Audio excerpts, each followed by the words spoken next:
Hi Flosstube, hi friends, it's Heather Miller here. My channel is the Mirror Image Stitcher here on YouTube and also on Instagram.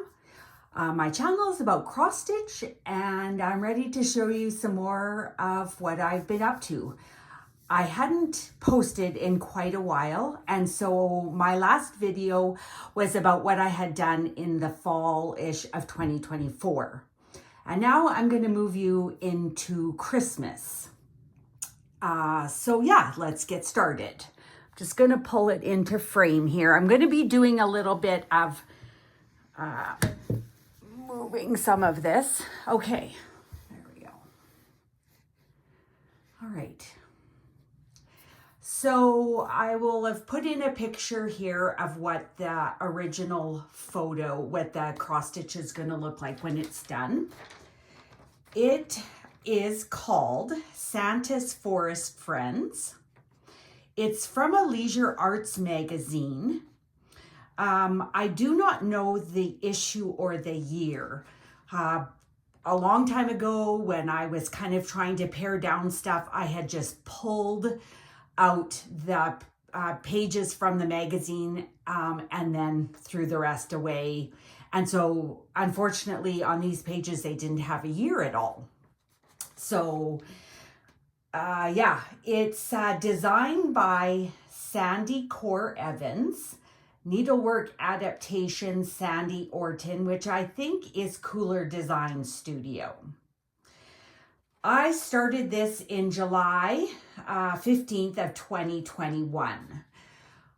Normally, I am not a Santa fan of Christmas, but this one in its vintage look with the birds and just the, outdoorsy look of the picture, I really just loved it.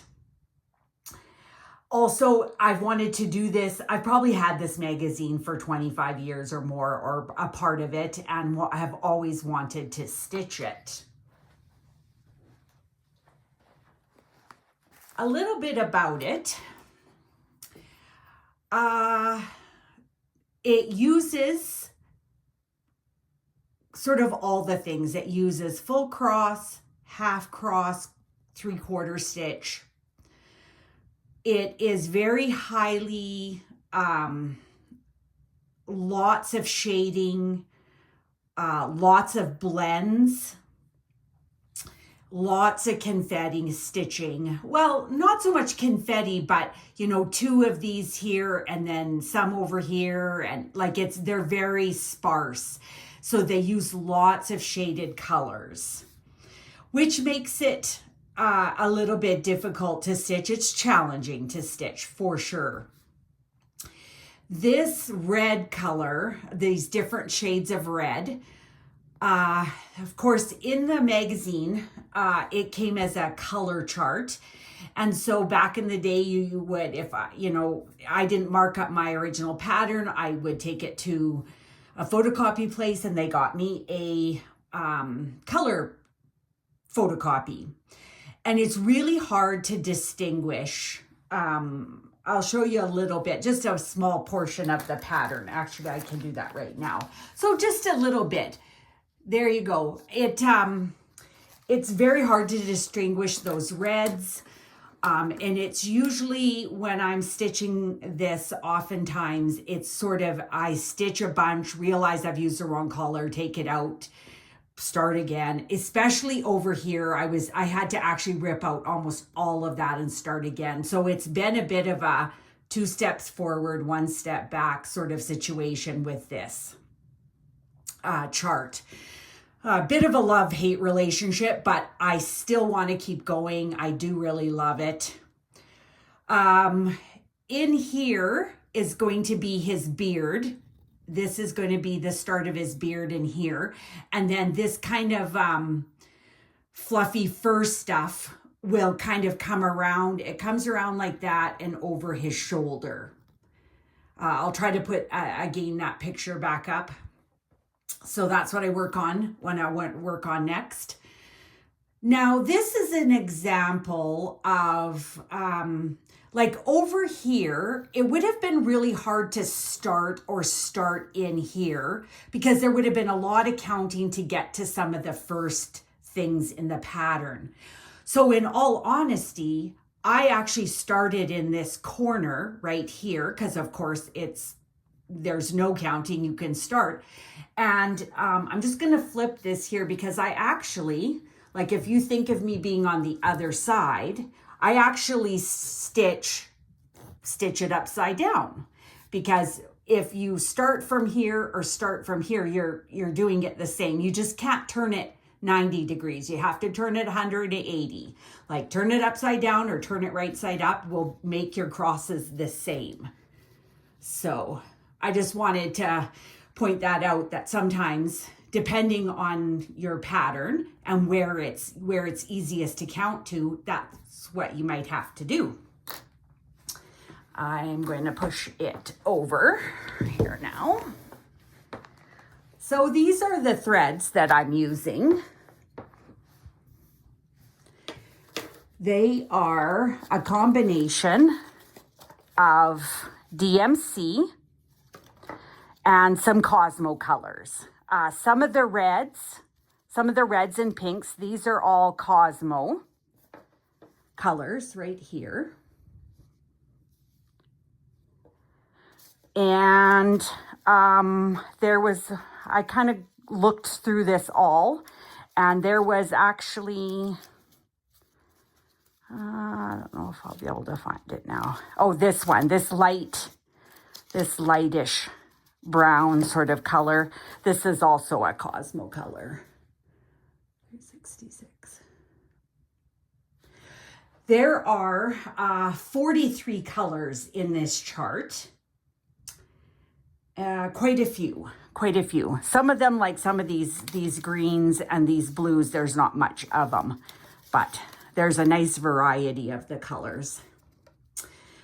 Either Christmas in July or next year in December, I will show you how I set up my blend when I'm blending threads or blending colors together. I'll show you sort of my little setup. It's nothing new, but it does work for me. So that's what I will do. I'm holding this in this bag. It's a bag I made myself. It doesn't have like a Christmas print on it, but the color matched really well. It's an art gallery fabric. And so that's what I'm using. And then I again made a little needle minder, or like a needle book with a bit of a thread bed when I need it. This pattern I did stitch, I'm not even sure, like sometime between now and 2020. It was a free pattern on the Silk app, and it came out in portions, and you could, and it was a free pattern on there. So that's where I stitched this from. Now, when I was doing it and getting ready, I thought, okay, I'm going to make it into a project bag. And I was trying so hard not to stitch this in upside down, and that's exactly what I did. So the pattern actually goes like that, is the actual pattern, but I put it in upside down and I'm not changing it. Nobody would ever know. So anyway, that's the story behind that one.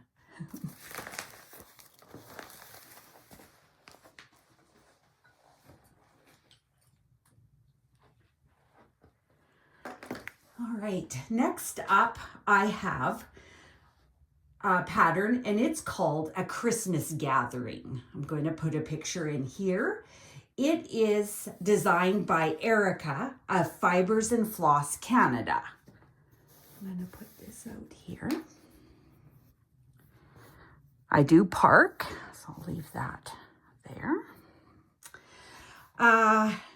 This is a free pattern that she put out. She did like a Flossmas in 2024, December 2024, and she called it the Stitchers 12 Days of Christmas. And she had a little video that she put out each day. And in one of those, she had her email address, and if you emailed her, you could get this pattern for free. And it is super cute. It was very generous of her to offer this pattern. Now, I am not doing it on any of the called for stuff. This is 28 count raw linen. I started it on December 3rd, and I decided to pick my own colors. So I'm just sort of picking them as I go along. The first one is what I did the border in. So what I did this, I wanted like some texture and different stuff. So this is what I'm using. I have the little tag. It's a Veriswa silk, $9.45. And I got this on this beautiful like ivory bone from a friend, from Sarah. Beautiful little, hold your floss. So I'm doing that for the border. And then I just started pulling some colors. I'll smooth this over so you can see. So I thought at some point I might use this Cosmo variegated floss. This is a Belsois cranberry, a silk. It's also a bit of a variegated floss.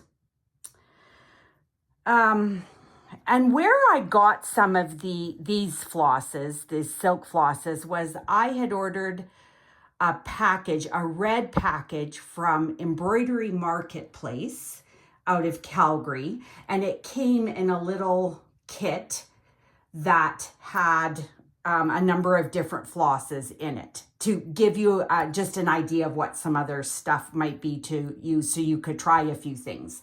The next one I've got is this one here. It's another silk that comes on this little wooden spool. And so I thought I might use that.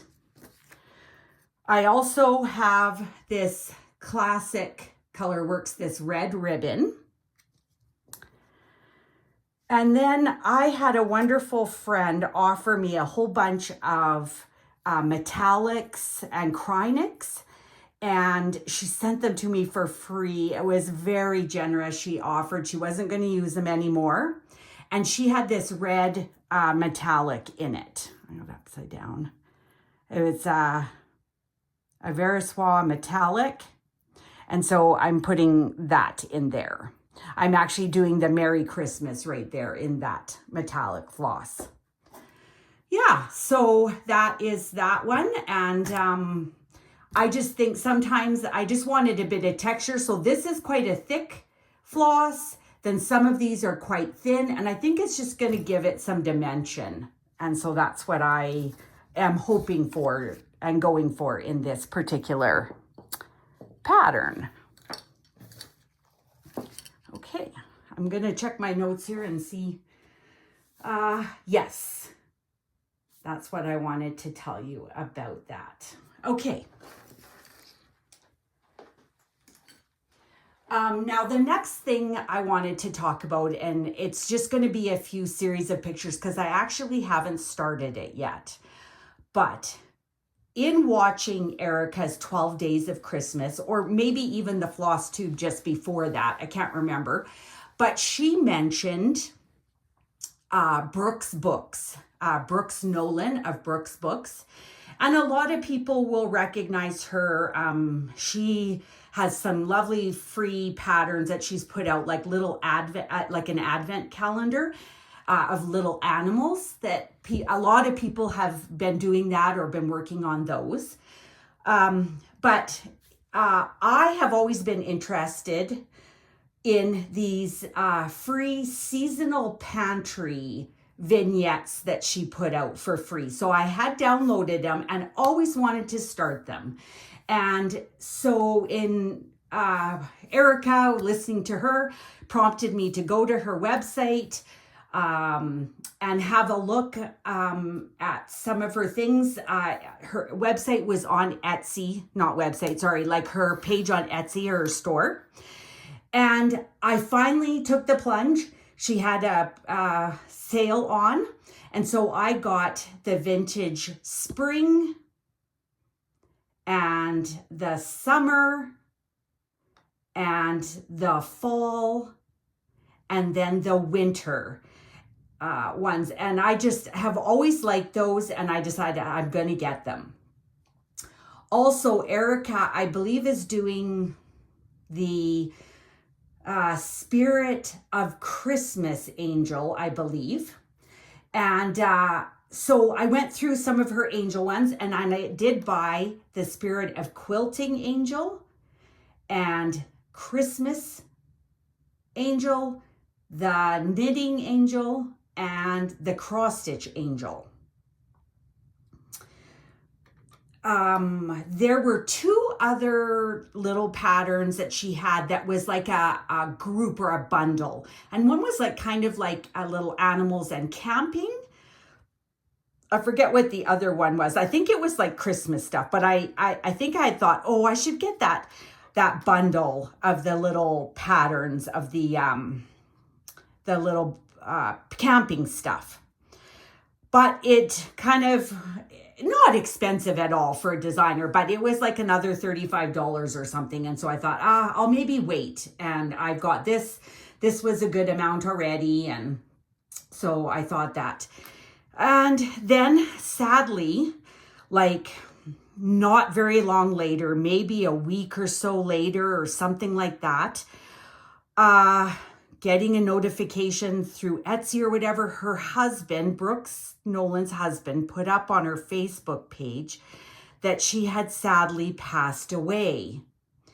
And that due to the way her designing and store was set up, that he didn't have rights to that anymore. And so he would have to close her Etsy store. So I was very saddened by that news, even though I did not know her at all or anything about her. But I loved those little seasonal pantry vignettes. And I was very happy that I did get these the angels and those vintage patterns, because from the little note that he left on the Etsy store, that those probably, anything else of hers will probably never be available again. So now I want to show you, because of that, I thought, you know what, I would love to do, I want to do something with that. Now, saying that, I had some other free patterns by Jardin Privé. I won't show you the pattern. They're free pattern on her website, but they were a little seasonal tree. And so I was thinking what I would do was I would do like the tree here, and then the little vignette pantry here. And then I had something in my mind to do a third one across. So that would be like spring, summer, fall, winter, and have like a little wall hanging. And I think I was maybe going to do a house from Melissa Pinker and Pumpkin Quilting Blogspot, her free salt box houses. But I can't remember. I thought there was maybe something else that was a free chart, and I'm looking and I absolutely cannot remember what I had in mind. But I do know I'm going to be putting the tree and then the pantry vignette next, and I'm going to remember what was the third one I was going to put there. I will remember that. This is the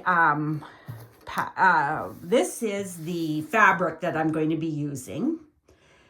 It's a very large count. It's just something I had in my stash. It is, it's a 20 count natural raw linen. So over 2 threads, it makes it like a 10 count.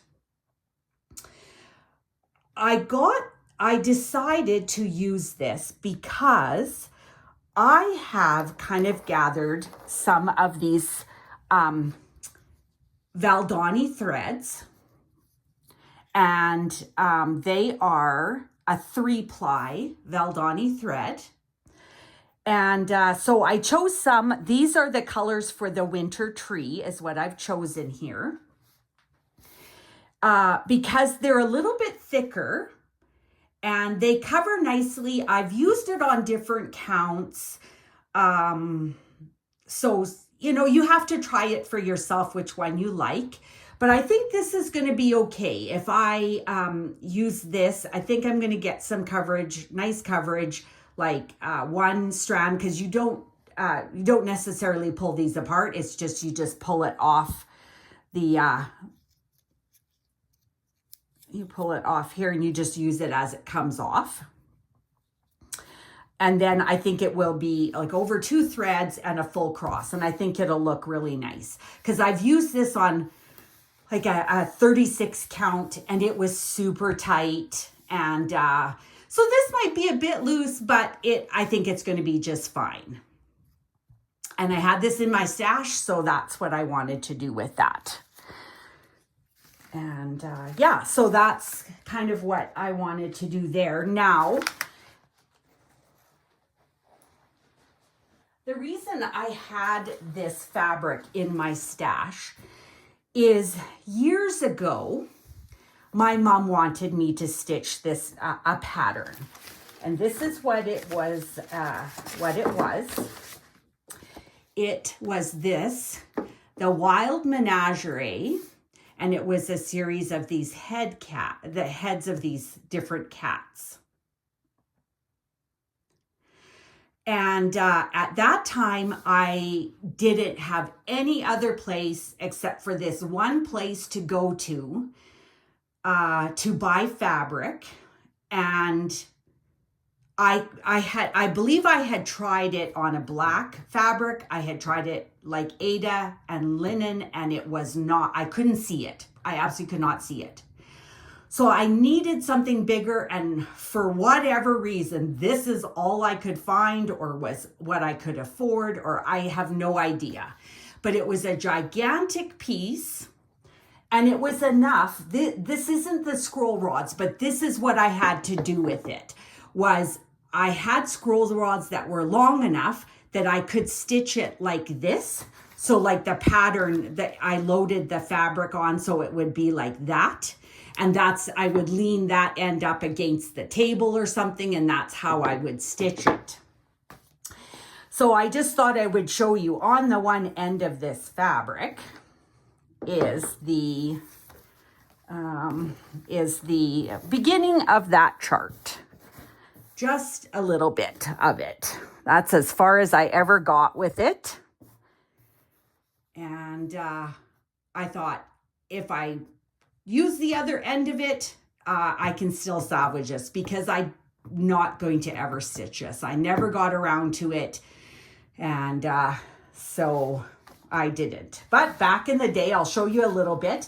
Again, back in the day, used to photocopy sheets of the pattern, and you would put them out like that, and then you would tape them all together, and then you would and I just use a pencil crayon, and I would highlight as, you know, because I didn't really think of using highlighters because I didn't want to get, in case it fell on my fabric.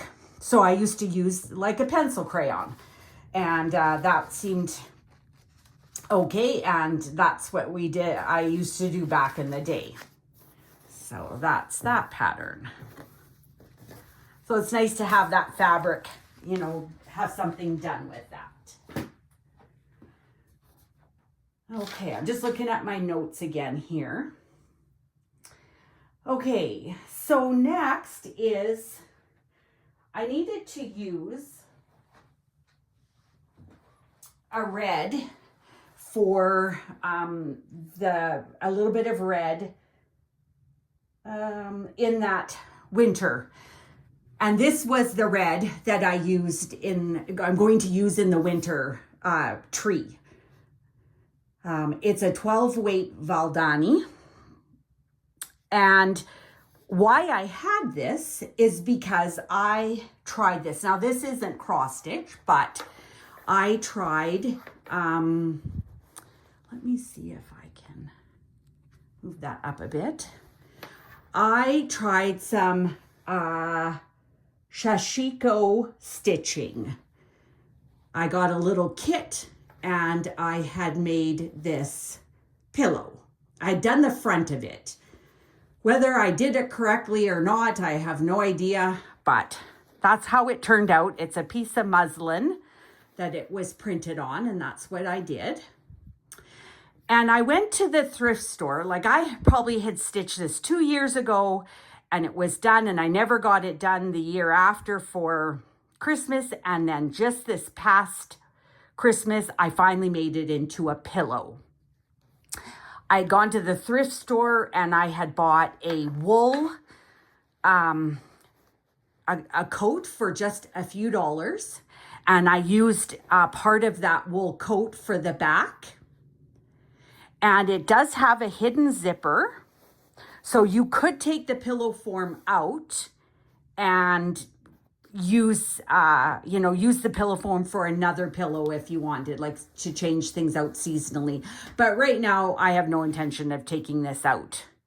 I'll put on the screen the name. It was a YouTube channel. She's a quilting channel, Amaruni Designs, and she did a beautiful, it's about 15-minute video on how to do this hidden zipper pillow back.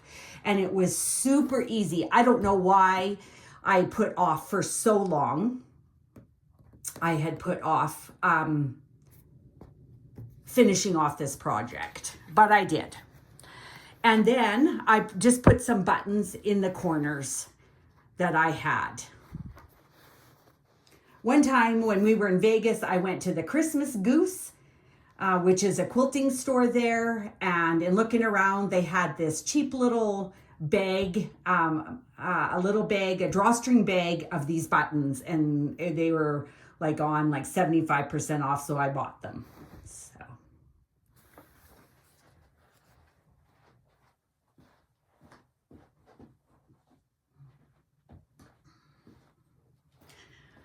All right, now the next thing that I just wanted to put in is, again, some pictures. So at Christmas, there's lots of Flossmas videos, which is a thing that happens at Christmas for every day in December. Many crafting people will do this where they're either knitters, crocheters, cross stitchers, just vloggers, and they will put up like a 3 or 4 minute video every day in the month of December leading up to Christmas. And it just they just show what their Christmas plans are, what things that they're doing craft wise to lead up to Christmas, including recipes, that kind of stuff.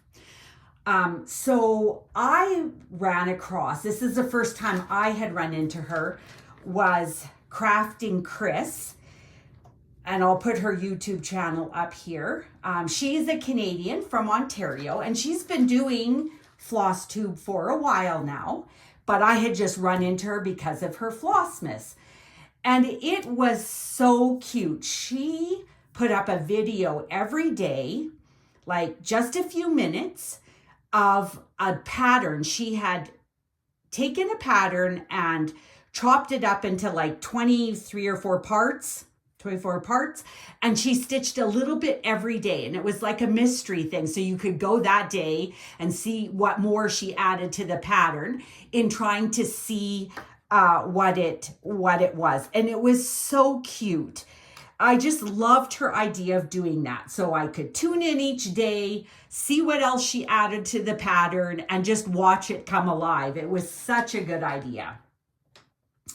She got her pattern at the end, and if you go to her YouTube channel, at the end of the playlist, there's like, what does she call it? Like a time lapse of it only takes about 3 minutes, and it shows her stitching the whole thing really quickly, and you can see it just evolve over about 3 minutes from start to finish. It's super cute. She got this pattern. It's called Merry Christmas Letter to Santa, and she got it off the Owl Stitching House off of Etsy, the store off of Etsy. And so I did go to that, and I did buy a few patterns, some advent calendars. I bought the Christmas house and the Merry Christmas advent calendar, the Christmas tree. And I kind of bought those because there were some motifs inside that I didn't necessarily like. And so I thought between all three of them, they were super cheap. They were, I think at that time she was offering like a sale. And I thought, well, if I bought those three, as I go along, if there's like a motif or, like a vignette that I'm not particularly fond of, well, I would just insert a different one from one of her other patterns. And then she had a winter advent sampler with sort of in the shape of a house. And I thought that was really cute. So hopefully I'm adding these pictures so you have an idea of what's there. But if you're interested and need a little bit of Christmas input, you can always go to Crafting Chris and have a look at her old Flossmas from last year, and it was really cute to watch it come together. Now I am done showing you all my whips and stuff. I did want to show you two last things we had at my quilting club. We had a ornament exchange. And I'll put in some pictures here of the ornament that I made. It was paper pieced. One of them was paper pieced. And the other one was I used a bit of a panel off of a Christmas fabric. And those were given away. And this is what I got in return. So they are two super cute crocheted balls. Just they're just plastic balls underneath from the dollar store, and and then she put some buttons on it, the little wooden buttons, and I thought they were cute, so I just thought I would show you. So that was that. And then if anyone's interested, thank you for stopping by and taking the time to watch me and let me share my projects with you. But I'm also going to add a little bit of some footage. We happen to be in Las Vegas in November, and we're at the Bellagio. I've never seen anything like this, but they had a whole Christmas display. What you see is a lot of like fresh flowers and stuff, and it was really neat. I've never seen anything like that. So I'm going to add a bit of footage at the end here if you're interested in watching, and mostly because we actually went back. We happened to be there in February, and I got to see their spring display. And so I wanted to show you that. So if you're interested, you can see the Christmas display. And then in my next video, I'm going to show you the spring display. Also in my next video, I've got 6 fully finishes that I'm going to be showing you. So I'm excited to do that. So thank you for stopping by and spending some time with me. And I just want to wish you happy stitching. And just like I tell my friends and my kids when they come to visit and then walking out the door, see you, love you, bye.